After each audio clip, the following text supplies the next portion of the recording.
السلام علیکم۔ آج کی کہانی حسد کی آگ۔ کہانی سے پہلے if you are new on our channel and you haven't subscribed yet تو ہمارا چینل بیا اور مالا سبسکرائب کیجیے and do not forget to press the bell icon۔ مانی کے بچے، آخری وارننگ دے رہی ہوں، مجھے برگر لا دو ورنہ میں عدنان بھیا کو بتا دوں گی۔ عائشہ نے اس کو دھمکی دی، جس پر سلمان کے میوزک کے ساتھ تھرکتے ہوئے پیر اچانک ہی ساکت ہو گئے۔ کیا مصیبت ہے، سکون سے ٹی وی دیکھنا بھی حرام کر کے رکھ دیا ہے تم نے۔ اللہ کرے تمہارا گلا اتنا خراب ہو جائے کہ تمہاری یہ کوے جیسی آواز نکلنا ہی بند ہو جائے۔ سچ کتنا سکون ہوگا جب تمہارے اس چکچک سے جان چھوٹ جائے گی۔ سلمان نے اس سے پیسے جھپٹتے ہوئے دعائی دی، کیونکہ عدنان بھائی کی ڈانٹ کھانا بہت ہی تکلیف دہ عمل تھا۔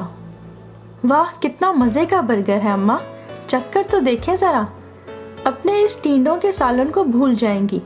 عائشہ نے کھانا کھاتی ہوئی حمیرہ بیگم کے سامنے ٹینڈوں کے سالن کو دیکھ کر ناک چڑھاتے ہوئے کہا، مجھے نہیں کھانا یہ الا بلا، اتنا چٹورا پن اچھا نہیں ہوتا بیٹا، بیٹیوں کو ایسے نخرے جچا نہیں کرتے۔ کل کو تم نے کسی کے گھر بھی جانا ہے، ضروری نہیں وہاں تمہیں ایسے نخرے اٹھانے والے لوگ ملیں۔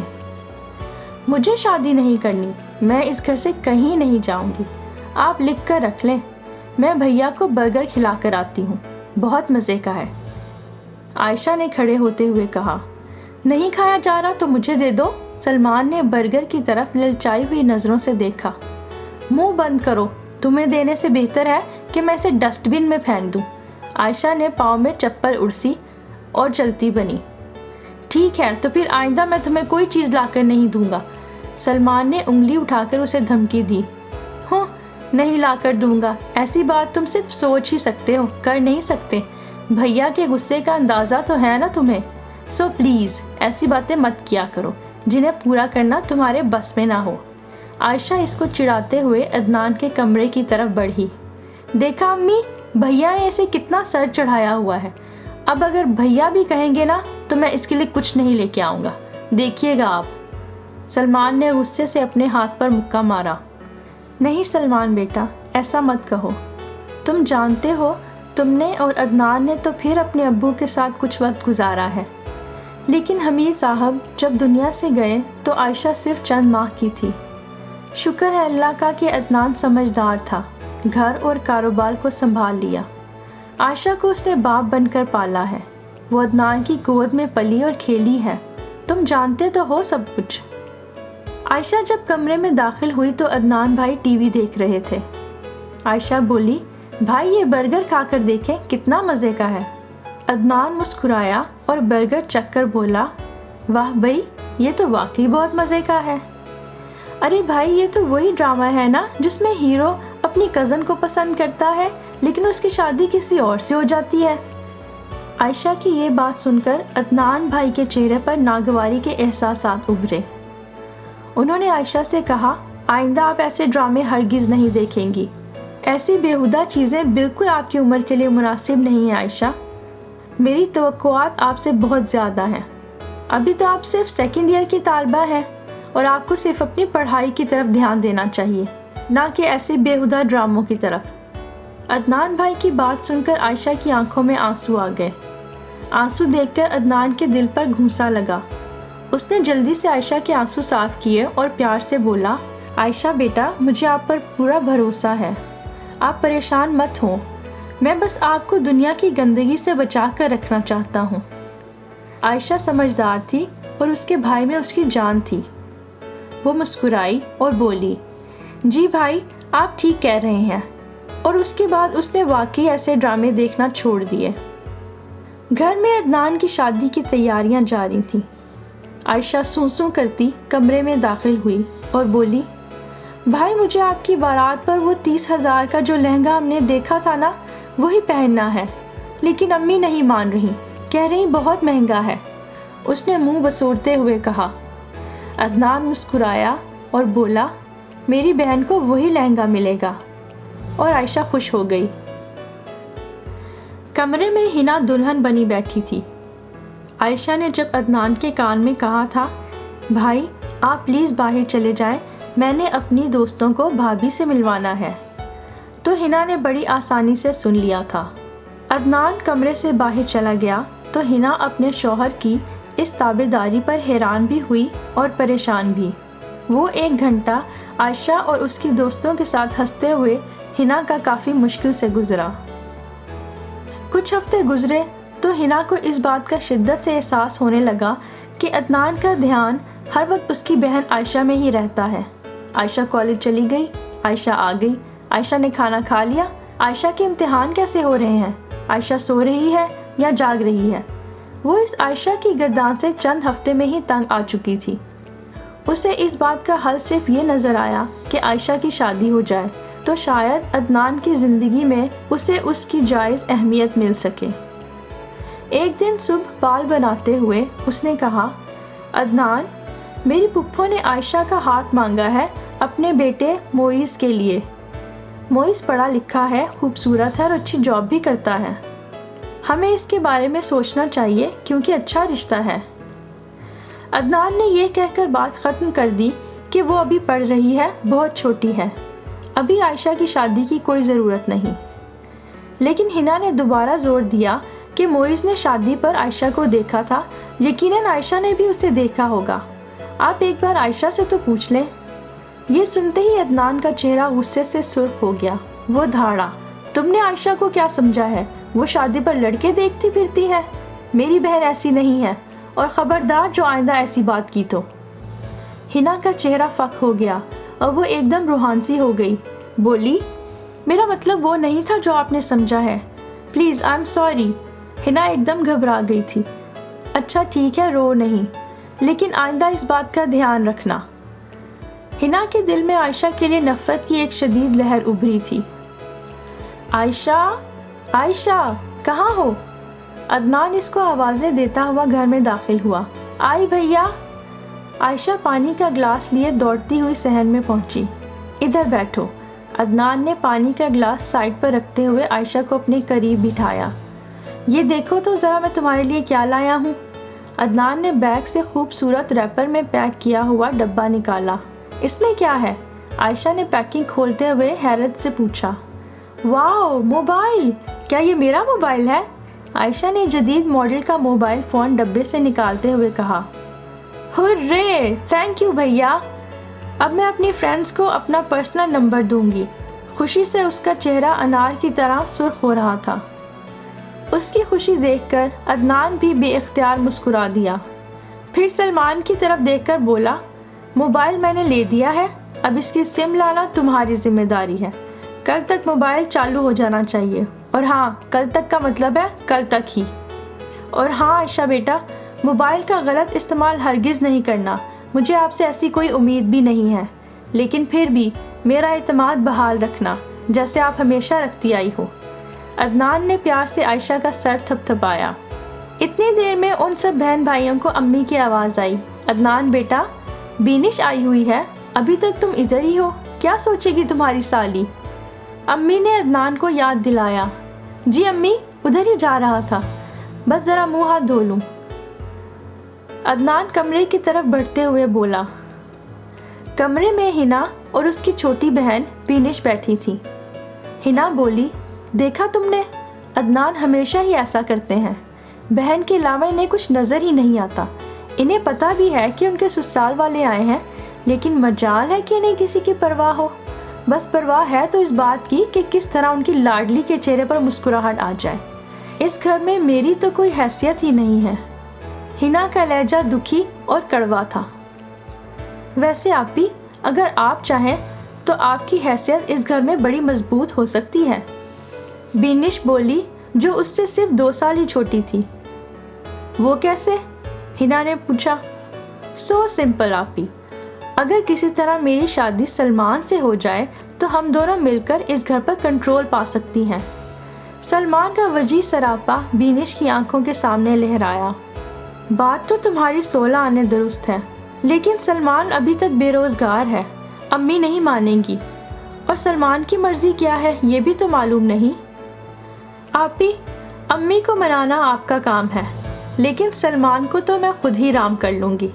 بینش بے ساختہ ہنسی۔ بینش آج بھی آئی ہوئی تھی۔ ہنا اس سے کہہ رہی تھی کہ تم نہیں جانتی کہ تمہارے بھائی عائشہ کے مقابلے میں ہر وقت مجھے کتنا نیچا دکھاتے رہتے ہیں، ہر وقت ہی عائشہ کے قصیدے پڑھتے رہتے ہیں۔ آپ بہت ہی بے وقوف ہیں آپی۔ اگر میں آپ کی جگہ ہوتی تو عائشہ کے کردار کی ایسی دھجیاں اڑاتی کہ میرا شوہر کبھی میرے سامنے سر نہ اٹھا پاتا۔ زہریلے لہجے میں بینش نے ہنا کو جواب دیا۔ خبردار بینش، ایسا کوئی کام نہ کرنا، یہ ہمارا خاندان نہیں ہے جہاں تمہاری چالاکیاں چل جائیں گی۔ مجھے کسی مصیبت میں نہ پھنسا دینا، ہنا نے بینش کو تنبیہ کی۔ بینش نے خاموشی سے ہنا کے موبائل سے عائشہ کا نمبر لے لیا اور پھر اگلے کچھ دن لڑکا بن کر عائشہ کو گھٹیا عاشقانہ میسیجز کرنا شروع کر دیے۔ کچھ دن تک عائشہ پریشان رہی اور پہلے پہل سوچتی رہی کہ خود ہی میسیجز آنا بند ہو جائیں گے۔ جب ایسا نہ ہوا تو ڈرتے ڈرتے ایک دن عدنان بھائی کو ساری بات بتا دی اور کہا، بھائی آپ یہ فون واپس لے لیں، میں یہ نہیں رکھنا چاہتی کیونکہ میں ایسے لوگوں سے خود ڈیل نہیں کر سکتی۔ عدنان نے کہا، بس اتنی سی بات ہے، تم خواہ اتنی پریشان ہو رہی ہو، ایسا تو ہوتا رہتا ہے۔